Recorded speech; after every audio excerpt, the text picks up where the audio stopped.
তো বন্ধুরা আজকের চেম্বারে মোটর দেওয়া হয়েছে, তো মোটরের চেম্বারটা আজকের উঠবে, মানে আজকের জলটা ছেঁচা হবে রাত ভোর। কালকে এই চেম্বারে কাঁকড়াগুলো ধরা হবে। তার চেম্বারে কাঁকড়াগুলো কেমনভাবে উঠে আছে দেখো। তো মেল ফিমেল সব একসাথে আছে, বেশিরভাগ ফিমেল আছে, অল্প কটা মেল আছে।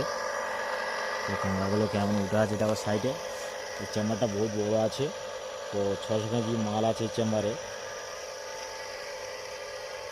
তো কাঁকড়াগুলো কেমন সব এক জায়গায় জোট হয়ে যায়। এটা হচ্ছে মেল কাঁকড়া আছে একটা, দেখাচ্ছ এটা মেল। তো মেল ফিমেল সব একসাথে আছে এটাতে। কাঁকড়াগুলো প্রচুর সাইডে উঠে এসছে। তো কাল করে কাঁকড়াগুলো ধরা হবে, সেই ভিডিও নিয়ে আসবো। কেমন কাঁকড়া পাওয়া যায় সেটাও দেখাবো। এখন এই সব কাঁকড়াগুলো সাইডে নিয়ে এনেছে, গর্তের মুখ থেকে জল সব নেমে গেছে। তো দেখি ওই সাইডে কেমন কাঁকড়া উঠে আছে। আজকে সারা রাত এখানে লোক